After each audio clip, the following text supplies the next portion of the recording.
కాంగ్రెస్ నాయకులకు ఒకటే హెచ్చరిస్తున్నాం మేము. మీరు మొదటగా మీ ఎమ్మెల్యేలని మీ కార్యకర్తలను అదుపులో పెట్టుకోండి. ఇది కేవలం ఆరంభం మాత్రమే.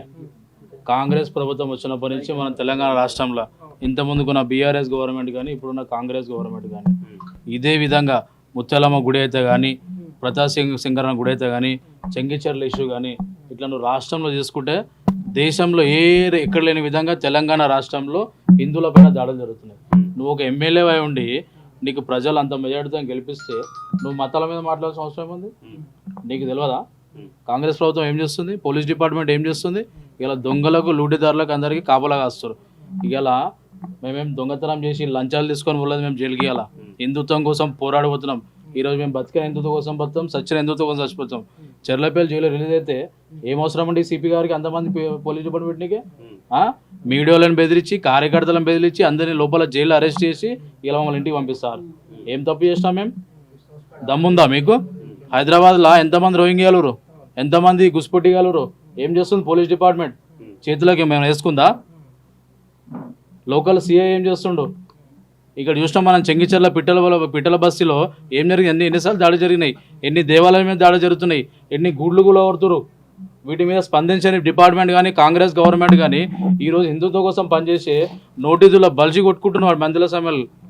వాని మీద మేము నిరసన చేస్తే మా మీద 24 రోజులు రిమాండ్ చేసి ఎస్సీ ఎస్టీ కేసు పెడతారు. ఎస్సీ ఎస్టీ హోదా ఎట్లొచ్చింది ఆయనకి?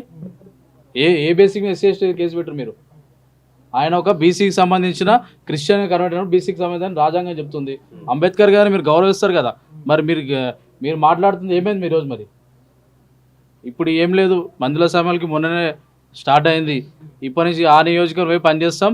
భారతీయ జనతా పార్టీ కార్యకర్తలు కూడా అక్కడ కూడా గట్టిగురు, ఇక్కడ కూడా గట్టిగా ఉన్నాం. ఇంకొక ఆయన మాట్లాడుతుంటే ట్రాక్ రికార్డ్ ఉంది నాదని చెప్పి ఒక్కసారి మా ట్రాక్ రికార్డ్ చెక్ చేసుకోమని చెప్తున్నాం మేము. ఇదే కార్యకర్తలు ఈడున్న కార్యకర్తలు మా పుల్ల శివన గారి ఆధ్వర్యంలో ఇంతవరకు 4 ఏళ్లలో 3 సార్లు జైలు పోయినాం మేము. కేవలం ధర్మం కోసం పోయినాం, ప్రజా సంక్షేమం కోసం పోయినాం. అదే పోలీస్ డిపార్ట్మెంట్ 317 జీవో ఉద్యోగుల కోసం పోయినాం మేము. మా ట్రాక్ రికార్డ్ చెక్ చేసుకుంటే ఒకసారి. ఇప్పటి నుంచే మీరేదో జైలు పెడుతున్నాం, పవన్ రెడ్డి ఏదో తగ్గుతుండు, కార్యకర్తలు తగ్గుతున్నారు అనుకోకండి. ఇంతకంటే ఎక్కువ పనిచేస్తాం మేము మీడియా సపోర్ట్తోని. వీళ్ళ కాంగ్రెస్ గవర్నమెంట్ వీళ్ళ దొంగ హామీలు ఇచ్చారు, 6 హామీలు అవి తీర్చే వరకు ఫస్ట్ అవి తీర్చమని చెప్పండి. హిందుత్వం జోలికి వస్తే మాత్రం ఎవరు ఊకునే పరిస్థితి లేదు. అంటే ఇక్కడ ఎన్ని గుళ్ళపైన దాడులు జరిగినా, హిందూ సంఘ నాయకులపైన దాడి జరిగినా, పార్టీ కార్యకర్తలపైన దాడి జరిగినా కూడా ఎక్కువగా బీజేపీ వీళ్ళు మాత్రమే ఎక్కువ వీళ్ళు మాత్రమే పనిచేస్తా ఉన్నారు, వాళ్ళు మాత్రమే ఎక్కువ మాట్లాడుతున్నారు.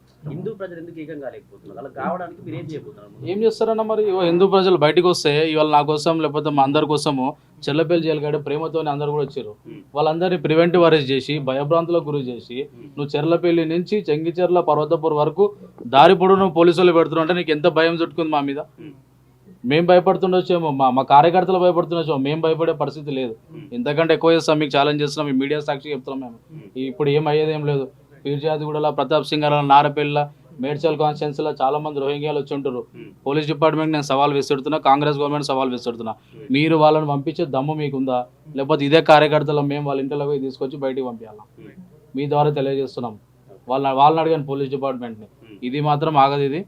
ఇది హిందుత్వం జోలికి ఎవరికి వచ్చినా మాత్రం మేము వినే పరిస్థితి లేదు.